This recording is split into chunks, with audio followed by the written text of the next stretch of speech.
Hello दोस्तों, अगर आप इस वीडियो को देख रहे हैं तो प्लीज़ वीडियो को पूरा देखें और कोशिश हो और अच्छा लगे तो चैनल को सब्सक्राइब करके ज़रूर जाना। तो चलो स्टोरी पर चलते हैं।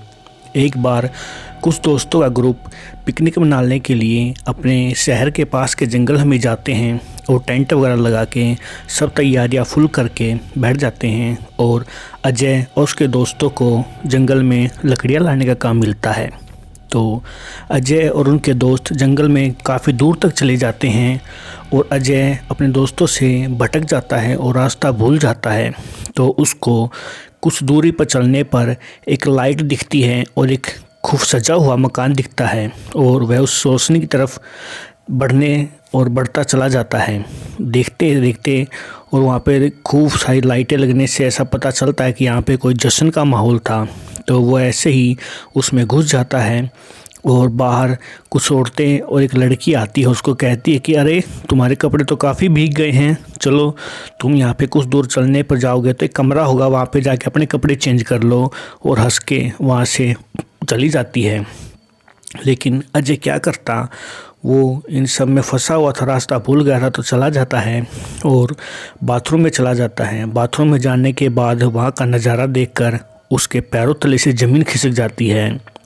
बाथरूम की सारी दीवारों पर खून के धब्बे और पता नहीं क्या क्या चीज़ें लिखी हुई थी, जिसे देखकर अजय बहुत ही घबरा जाता है और ये सब देखकर तुरंत ही उस रूम से बाहर आ जाता है और कपड़े भी चेंज नहीं करता। और निकलने के बाद ही जैसे कुछ दूर निकलता है तो वहाँ ठाकुर साहब आ जाते हैं। ठाकुर साहब उन्हें देखते हैं और कहते हैं कि अरे बेटा, तुम कौन हो और यहाँ क्या कर रहे हो।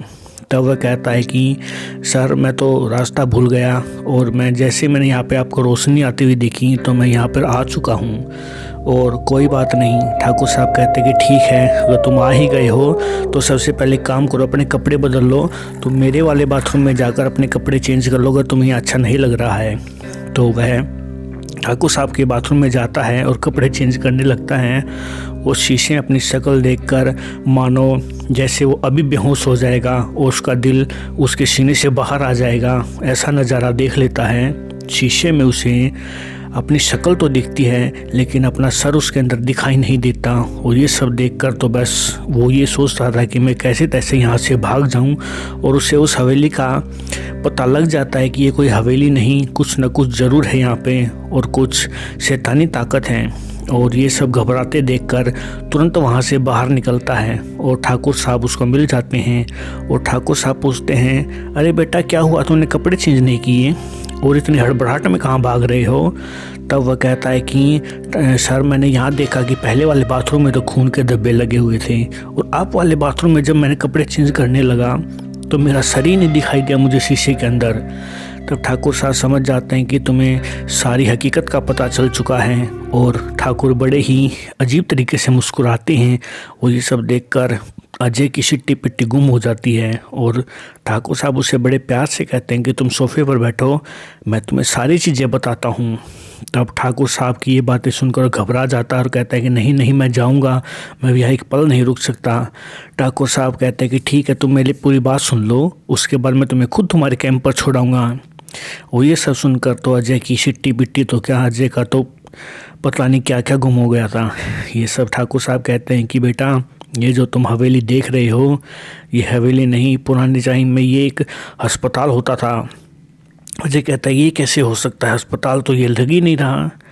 और इसके अंदर एक ब्लास्ट हो गया था जिसमें जितने भी लोग थे और जो कर्मचारी थे सभी मारे जा चुके थे। तो ये एक बहुत ही दर्दनाक हादसा था जिससे कोई नहीं उभर पाया। फिर अजय पूछता है कि जब कोई नहीं बचा तो आप यहाँ क्या कर रहे हैं। तब वो कहता है कि मैं भी मर चुका हूँ और मुझे मरे हुए भी कम से कम 50 साल हो चुके हैं। इतना सुनने के बाद क्या था, वो बेहोश हो जाता है और थोड़ी देर के बाद जैसे ही उसके होश आता है वो अपने दोस्तों के बीच होता है। तब उसके दोस्त कहते हैं कि अरे, कोई ठाकुर साहब टाइप का आदमी आया था और तुम्हें अपनी गाड़ी में लेके आया है यहाँ पे।